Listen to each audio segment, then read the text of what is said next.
ಎಲ್ಲರಿಗೂ ಇಂದಿನ ತರಗತಿಗೆ ಸ್ವಾಗತ.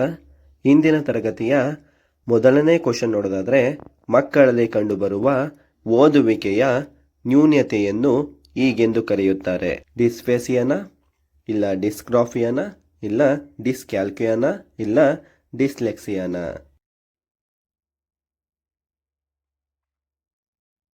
ಮಕ್ಕಳಲ್ಲಿ ಓದುವಿಕೆಯ ನ್ಯೂನ್ಯತೆಯಿಂದ ಡಿಸ್ಲೆಕ್ಸಿಯಾ ಎಂದು ಕರೆಯಲಾಗುತ್ತದೆ.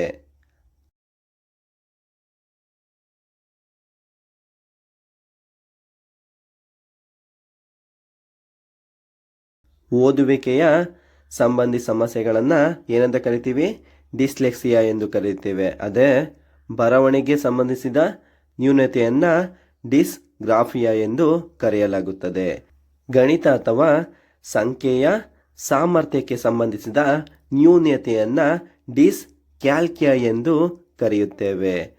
ಭಾಷೆಯ ಗ್ರಹಿಕೆ ಅಥವಾ ಮಾತನಾಡುವ ತೊಂದರೆ ಇದ್ದರೆ ಅದನ್ನು ಡಿಸ್ಫೇಸಿಯಾ ಎಂದು ಕರೆಯುತ್ತೇವೆ ಅಂತ ಹೇಳ್ಬೋದಾಗಿದೆ.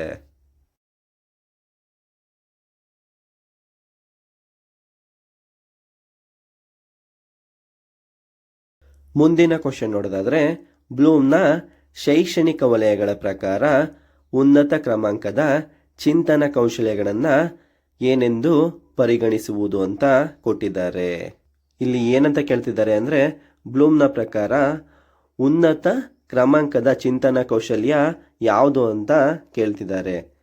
ಸ್ಮರಿಸು, ಗ್ರಹಿಸು ಮತ್ತು ಅನ್ವಯಿಸುವುದಾ, ಇಲ್ಲ ವಿಶ್ಲೇಷಿಸು, ಸಂಶ್ಲೇಷಿಸು, ಮೌಲ್ಯೀಕರಿಸುನ, ಇಲ್ಲ ಗ್ರಹಿಸು, ಅನ್ವಯಿಸು ಮತ್ತು ಮೌಲ್ಯೀಕರಿಸುನ, ಇಲ್ಲ ಅನ್ವಯಿಸು, ವಿಶ್ಲೇಷಿಸು ಮತ್ತು ಸಂಶ್ಲೇಷಿಸುನ.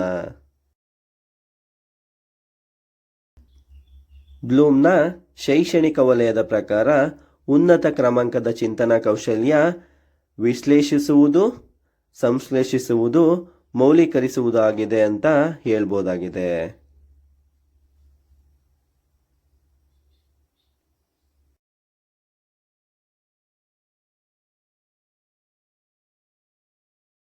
ಬ್ಲೂಮ್ನ ವರ್ಗೀಕರಣದ ಪ್ರಕಾರ ಈ ಜ್ಞಾನಾತ್ಮಕ ವಲಯದಲ್ಲಿ 6 ಹಂತಗಳಿವೆ. ಕೆಳ ಹಂತದ ಕೌಶಲ್ಯಗಳು ಜ್ಞಾನ, ತಿಳುವಳಿಕೆ, ಅನ್ವಯವಾಗಿದೆ.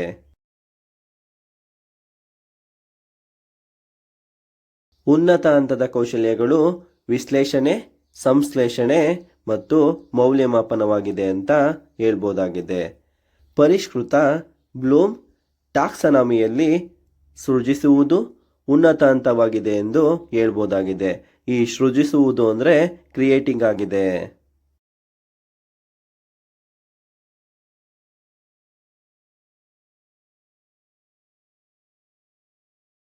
ಮುಂದಿನ ಕ್ವಶನ್ ನೋಡೋದಾದ್ರೆ, ಮಕ್ಕಳು ಹೆಚ್ಚು ಅನುಭವವಿರುವ ತನ್ನ ಸ್ನೇಹಿತರೊಂದಿಗೆ ಅಂತರ್ಕ್ರಿಯೆಯ ಮೂಲಕ ಕಲಿಯಲು ಸಾಧ್ಯ. ಈ ಆಲೋಚನೆಗೆ ಸಂಬಂಧಿಸಿರುವುದು ಅಂತ ಕೊಟ್ಟಿದ್ದಾರೆ. ನೈತಿಕ ವಿಕಾಸ ಸಿದ್ಧಾಂತನ, ಇಲ್ಲ ಸಾಮಾಜಿಕ ಸಾಂಸ್ಕೃತಿಕ ಸಿದ್ಧಾಂತನ, ಇಲ್ಲ ಪರಿಕಲ್ಪನಾ ಬೆಳವಣಿಗೆ ಸಿದ್ಧಾಂತನ, ಇಲ್ಲ ಜ್ಞಾನಾತ್ಮಕ ಬೆಳವಣಿಗೆ ಸಿದ್ಧಾಂತನ.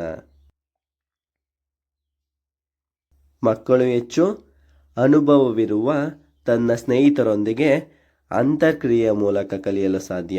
ಇದು ಸಾಮಾಜಿಕ ಸಾಂಸ್ಕೃತಿಕ ಸಿದ್ಧಾಂತವಾಗಿದೆ ಅಂತ ಹೇಳ್ಬೋದಾಗಿದೆ.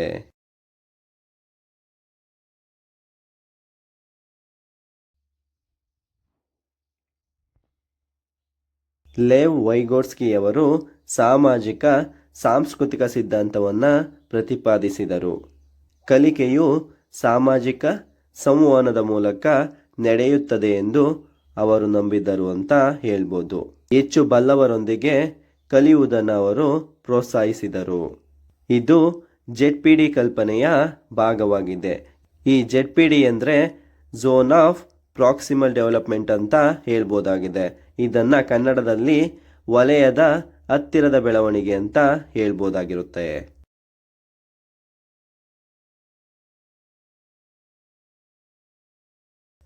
ಮುಂದಿನ ಕ್ವಶನ್ ನೋಡೋದಾದ್ರೆ, ಶಿರಪಾದಾಭಿಮುಖ ನಿಯಮದ ಪ್ರಕಾರ ಸ್ನಾಯು ಸಾಮರ್ಥ್ಯದ ವಿಕಾಸವು ಮುಂದುವರಿಯುವುದು ಅಂತ ಕೊಟ್ಟಿದ್ದಾರೆ. ಕೇಂದ್ರದಿಂದ ಪರಿಧಿಯೆಡೆಗ, ಇಲ್ಲ ಶಿರದಿಂದ ಪಾದದೆಡೆಗ, ಇಲ್ಲ ಪರಿಧಿಯಿಂದ ಕೇಂದ್ರದೆಡೆಗ, ಇಲ್ಲ ಪಾದದಿಂದ ಶಿರದೆಡೆಗ.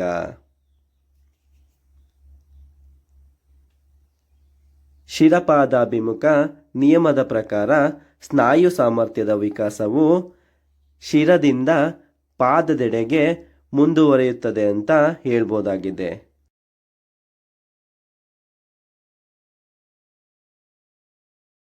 ಶಿರಪಾದಾಭಿಮುಖ ಬೆಳವಣಿಗೆಯು ತಲೆಯಿಂದ ಅಂದರೆ ಶಿರದಿಂದ ಆರಂಭವಾಗಿ ಕೆಳಭಾಗಕ್ಕೆ ಅಂದರೆ ಪಾದದ ಕಡೆಗೆ ಸಾಗುತ್ತದೆ. ಮೊದಲು ಮಗುವು ತಲೆಯನ್ನ ನಿಯಂತ್ರಿಸಲು ಕಲಿಯುತ್ತದೆ, ನಂತರ ಕೈಗಳು ಮತ್ತು ಕೊನೆಗೆ ಕಾಲುಗಳನ್ನು. ಸಮೀಪ ದೂರದ ಬೆಳವಣಿಗೆಯು ಕೇಂದ್ರದಿಂದ ಹೊರಭಾಗಕ್ಕೆ ಸಾಗುತ್ತದೆ.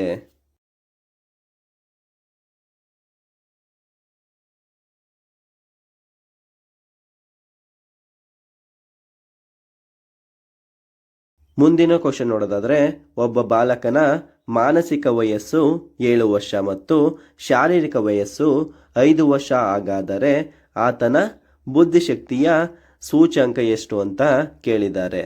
ಇಲ್ಲಿ ಹುಡುಗನ ವಯಸ್ಸು 5 ವರ್ಷ ಆದರೆ ಅವನ ಮಾನಸಿಕ ವಯಸ್ಸು ಎಷ್ಟು 7 ವರ್ಷವಾಗಿದೆ. ಹಾಗಾದರೆ ಅವನ ಬುದ್ಧಿಶಕ್ತಿ ಸೂಚ್ಯಂಕ 100 ಇರುತ್ತಾ, ಇಲ್ಲ 140 ಇರುತ್ತಾ, ಇಲ್ಲ 80 ಇರುತ್ತಾ, ಇಲ್ಲ 120 ಇರುತ್ತಾ? ಇಲ್ಲಿ ದೈಹಿಕ ವಯಸ್ಸಿಗಿಂತ ಏನು ಮಾನಸಿಕ ವಯಸ್ಸು ಹೆಚ್ಚಾಗಿದೆ. ಬುದ್ಧಿಶಕ್ತಿಯ ಸೂಚ್ಯಂಕವನ್ನು ಕಂಡುಹಿಡಿಯುವ ಸೂತ್ರ IQ ಈಕ್ವಲ್ಸ್ MA/CA ಇಂಟು 100. ವಿದ್ಯಾರ್ಥಿಯ ಮಾನಸಿಕ ವಯಸ್ಸು ಎಷ್ಟು? 7 ವರ್ಷ. ದೈಹಿಕ ವಯಸ್ಸು 5 ಆಗಿದೆ. ಇಂಟು 100 ಮಾಡಬೇಕು. ಹಾಗಾದರೆ 5 1 5, 5 2 10 ಅಲ್ವಾ? 7 2 ಎಷ್ಟು? 14 ಆಗುತ್ತೆ. ಹಾಗಾದರೆ ವಿದ್ಯಾರ್ಥಿಯ ಬುದ್ಧಿಶಕ್ತಿ ಸೂಚ್ಯಂಕ 140 ಆಗಿದೆ ಅಂತ ಹೇಳ್ಬೋದಾಗಿದೆ.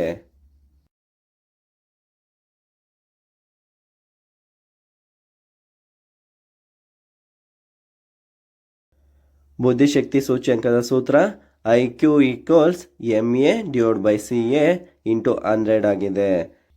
7/5 ಇಂಟು 100 ಈಕ್ವಲ್ಸ್ 1.4 ಇಂಟು 100 ಈಕ್ವಲ್ಸ್ ಎಷ್ಟಾಗುತ್ತೆ?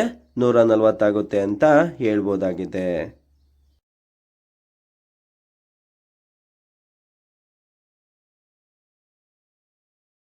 ಮುಂದಿನ ಕ್ವಶನ್ ನೋಡೋದಾದ್ರೆ, ಮಗುವಿನಲ್ಲಿ ವಿಕಾಸದ ಬೆಳವಣಿಗೆಗಳು ಕಂಡುಬರಲು ಕಾರಣ ಆನುವಂಶಿಕತೆ ಕಾರಣಗಳ, ಇಲ್ಲ ಪರಿಸರದ ಅಂಶಗಳ, ಇಲ್ಲ ಆನುವಂಶೀಯತೆ ಮತ್ತು ಪರಿಸರದ ಅಂಶಗಳ ಅಂತಃಕ್ರಿಯೆನ, ಇಲ್ಲ ಪೌಷ್ಟಿಕ ಅಂಶಗಳ.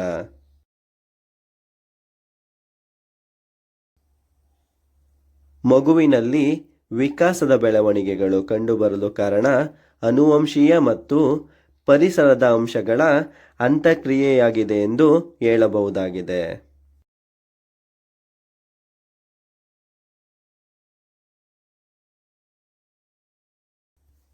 ಮಗುವಿನ ವಿಕಾಸವು ಕೇವಲ ಆನುವಂಶೀಯತೆ ಅಥವಾ ಪರಿಸರ ಒಂದರಿಂದಲೇ ಆಗುವುದಿಲ್ಲ.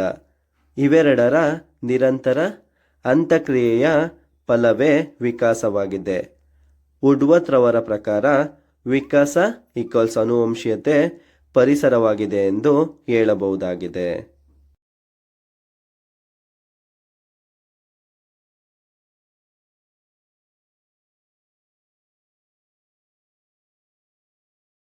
ಮುಂದಿನ ಕ್ವಶನ್ ನೋಡೋದಾದ್ರೆ, ಪ್ರತಿಭಾವಂತ ಮಕ್ಕಳು ಯಾವಾಗಲೂ ಎದುರು ನೋಡುವುದು ಅಂತ ಇದೆ.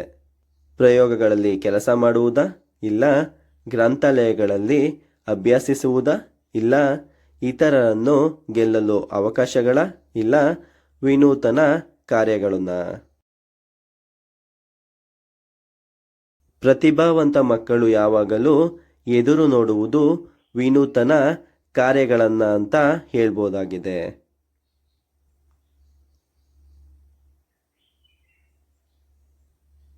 ಪ್ರತಿಭಾವಂತ ಮಕ್ಕಳು ಸಾಮಾನ್ಯ ಮಕ್ಕಳಿಗಿಂತ ಹೆಚ್ಚಿನ ಬುದ್ಧಿಶಕ್ತಿಯನ್ನು ಹೊಂದಿರುತ್ತಾರೆ. ಪ್ರತಿಭಾವಂತ ಮಕ್ಕಳ ಬುದ್ಧಿಶಕ್ತಿ ಸೂಚ್ಯಂಕ 140 ಅದಕ್ಕಿಂತ ಹೆಚ್ಚಾಗಿರುತ್ತದೆ ಅಂತ ಹೇಳ್ಬೋದಾಗಿದೆ.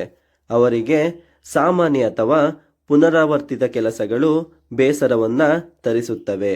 ಅವರು ಯಾವಾಗಲೂ ಹೊಸತನ, ಸವಾಲುಗಳು ಮತ್ತು ಸೃಜನಶೀಲ ಚಟುವಟಿಕೆಗಳನ್ನು ಇಷ್ಟಪಡುತ್ತಾರೆ. ಅನ್ವೇಷಣೆ ಮತ್ತು ಸಮಸ್ಯೆ ಪರಿಹಾರದಲ್ಲಿ ಆಸಕ್ತಿಯನ್ನು ಹೊಂದಿರುತ್ತಾರೆ ಅಂತ ಹೇಳ್ಬೋದು.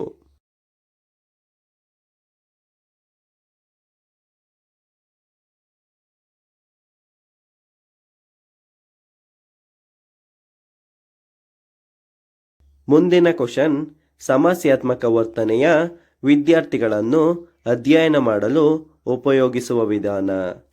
ವ್ಯಕ್ತಿ ಅಧ್ಯಯನನ, ಇಲ್ಲ ಅಂತರವಲೋಕನನ, ಇಲ್ಲ ಪ್ರಾಯೋಗಿಕನ, ಇಲ್ಲ ಅವಲೋಕನನ. ಸಮಸ್ಯಾತ್ಮಕ ವರ್ತನೆಯ ವಿದ್ಯಾರ್ಥಿಗಳನ್ನು ಅಧ್ಯಯನ ಮಾಡಲು ಉಪಯೋಗಿಸುವ ವಿಧಾನ ವ್ಯಕ್ತಿ ಅಧ್ಯಯನವಾಗಿದೆ ಎಂದು ಹೇಳಬಹುದು.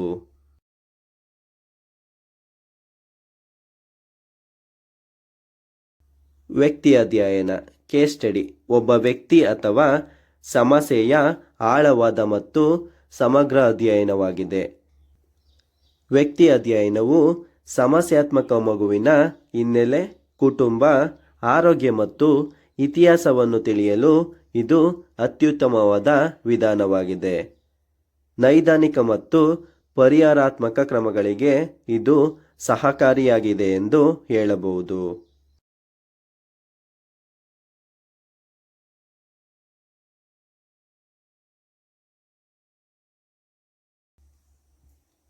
ಮುಂದಿನ ಕ್ವಶನ್, ವಿಕಾಸವೆಂದರೆ ಕ್ರಮಬದ್ಧವಾಗಿ ಊಹಿಸಬಹುದಾದ ವಿನ್ಯಾಸದಲ್ಲಿ ಉಂಟಾಗುವ ಹಾಗೂ ಕೆಳಗಿನ ಅಂಶಗಳಲ್ಲಿ ಪ್ರಗತಿಪರ ಸರಣೀಕೃತ ಬದಲಾವಣೆಗಳ ಫಲಿತವಾಗಿದೆ.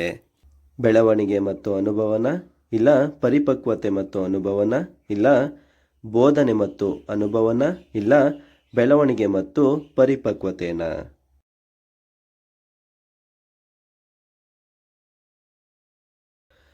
ವಿಕಾಸವೆಂದರೆ ಕ್ರಮಬದ್ಧವಾಗಿ ಊಹಿಸಬಹುದಾದ ವಿನ್ಯಾಸದಲ್ಲಿ ಉಂಟಾಗುವ ಹಾಗೂ ಕೆಳಗಿನ ಅಂಶಗಳಲ್ಲಿ ಪ್ರಗತಿಪರ ಸರಣಿ ಬದಲಾವಣೆಗಳ ಫಲಿತವಾಗಿದೆ. ಇದು ಪರಿಪಕ್ವತೆ ಮತ್ತು ಅನುಭವವಾಗಿದೆ ಎಂದು ಹೇಳಬಹುದಾಗಿದೆ.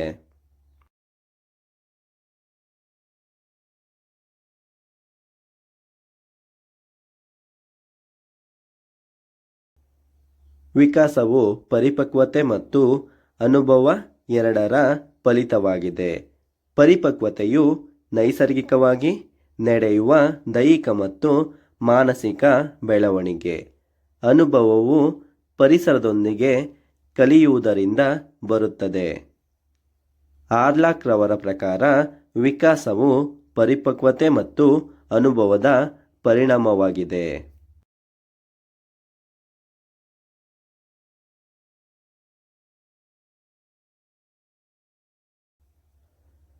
ನೆಕ್ಸ್ಟ್ ಕ್ವಶನ್, ಲಿಂಗ ಪಾತ್ರ ಎಂಬ ಪದವನ್ನು 1955ರಲ್ಲಿ ಪ್ರಥಮ ಬಾರಿಗೆ ಬಳಸಿದವರು.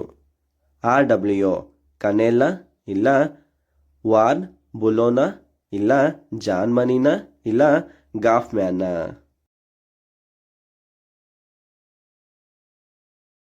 ಲಿಂಗಪಾತ್ರ ಎಂಬ ಪದವನ್ನು 1955ರಲ್ಲಿ ಪ್ರಥಮ ಬಾರಿಗೆ ಬಳಸಿದವರು ಜಾನ್ ಮನಿಯವರು.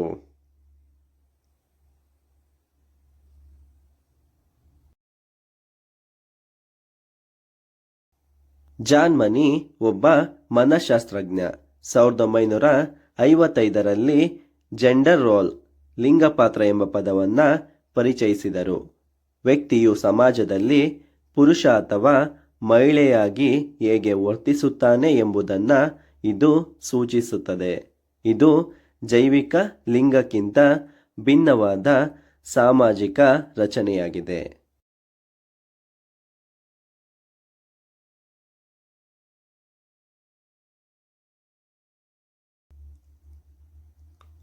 ಮುಂದಿನ ಕ್ವಶನ್, ಉದಾಹರಣೆಗಳಿಂದ ನಿಯಮದೆಡೆಗೆ ಸಾಗುವ ಕಾರಣೀಕರಿಸುವ ಪ್ರಕ್ರಿಯೆಯನ್ನ ಹೀಗೆಂದು ಕರೆಯುತ್ತಾರೆ.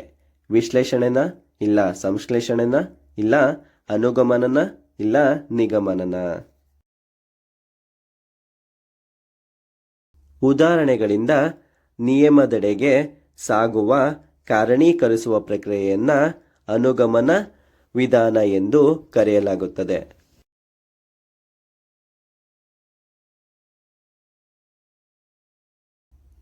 ಅನುಗಮನ ವಿಧಾನ ಅಂದರೆ ನಿರ್ದಿಷ್ಟ ಉದಾಹರಣೆಗಳಿಂದ ಸಾಮಾನ್ಯ ನಿಯಮಕ್ಕೆ ಹೋಗುವುದಾಗಿದೆ. ನಿಗಮನ ವಿಧಾನ ಸಾಮಾನ್ಯ ನಿಯಮದಿಂದ ನಿರ್ದಿಷ್ಟ ಉದಾಹರಣೆಯನ್ನ ನೀಡುವುದಾಗಿದೆ. ಅನುಗಮನ ಪದ್ಧತಿಯು ಆವಿಷ್ಕಾರ ಮತ್ತು ತರ್ಕಕ್ಕೆ ಒತ್ತು ನೀಡುತ್ತದೆ.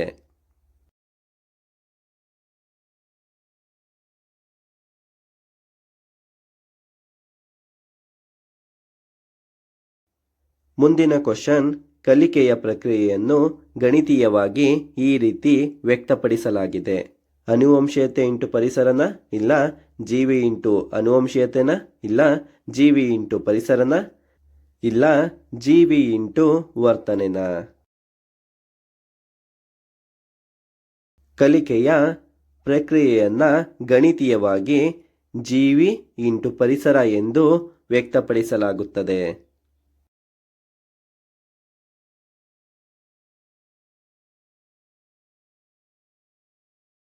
ಕಾರ್ಟ್ ಲೆನಿನ್ ಅವರು ವರ್ತನೆ ಅಥವಾ ಕಲಿಕೆಯು ಜೀವಿಯ ಮತ್ತು ಪರಿಸರದ ಅಂತರ್ಕ್ರಿಯೆಯಾಗಿದೆ ಎಂದು ಹೇಳಿದ್ದಾರೆ.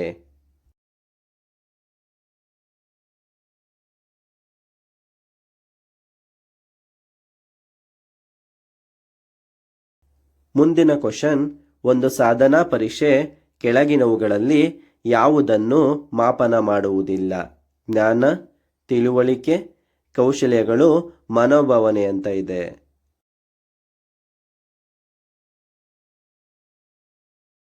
ಒಂದು ಸಾಧನಾ ಪರೀಕ್ಷೆ ಮನೋಭಾವನೆಯನ್ನ ಮಾಪನ ಮಾಡುವುದಿಲ್ಲ ಎಂದು ಹೇಳಬಹುದಾಗಿದೆ.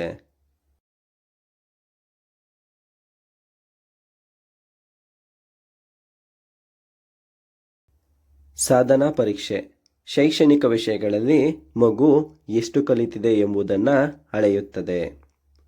ಇದು ಪಠ್ಯಕ್ರಮದ ಉದ್ದೇಶಗಳ ಸಾಧನೆಯನ್ನು ಪರೀಕ್ಷಿಸುತ್ತದೆ. ಮನೋಭಾವನೆ ಇದು ಭಾವನಾತ್ಮಕ ವಲಯಕ್ಕೆ ಸೇರಿದ್ದು. ಇದನ್ನು ಅಳೆಯಲು ಮನೋಧೋರಣ ಮಾಪಕ ಬಳಸುತ್ತಾರೆ.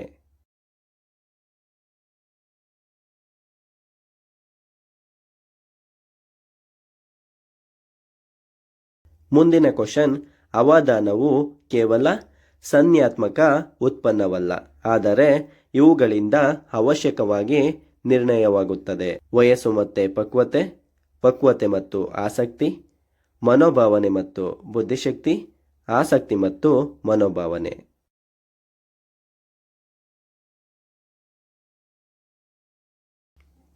ಅವಧಾನವು ಆಸಕ್ತಿ ಮತ್ತು ಮನೋಭಾವನೆಯಿಂದ ನಿರ್ಣಯವಾಗುತ್ತದೆ.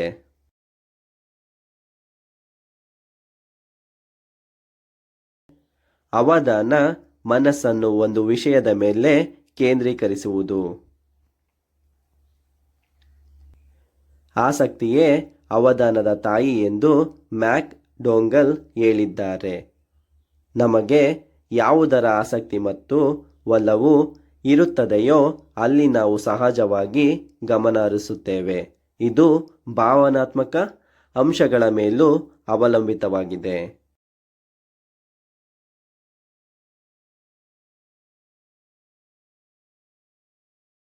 ಮುಂದಿನ ಕ್ವಶನ್, ಸ್ಮೃತಿಯ ಹಂತಗಳನ್ನು ಒಳಗೊಂಡಿರುವ ಸರಿಯಾದ ಕ್ರಮ. ಸ್ಮರಣೆ, ಗುರುತಿಸುವಿಕೆ, ದಾಖಲಿಸುವಿಕೆ, ಧಾರಣೆ. ಧಾರಣೆ, ದಾಖಲಿಸುವಿಕೆ, ಸ್ಮರಣೆ, ಗುರುತಿಸುವಿಕೆ, ದಾಖಲಿಸುವಿಕೆ, ಧಾರಣೆ, ಗುರುತಿಸುವಿಕೆ, ಸ್ಮರಣೆ, ದಾಖಲಿಸುವಿಕೆ, ಧಾರಣೆ, ಸ್ಮರಣೆ, ಗುರುತಿಸುವಿಕೆ ಅಂತ ಇದೆ. ಸ್ಮೃತಿಯ ಹಂತಗಳ ಸರಿಯಾದ ಕ್ರಮ ದಾಖಲಿಸುವಿಕೆ, ಧಾರಣೆ, ಸ್ಮರಣೆ, ಗುರುತಿಸುವಿಕೆ ಆಗಿದೆ ಎಂದು ಹೇಳಬಹುದಾಗಿದೆ.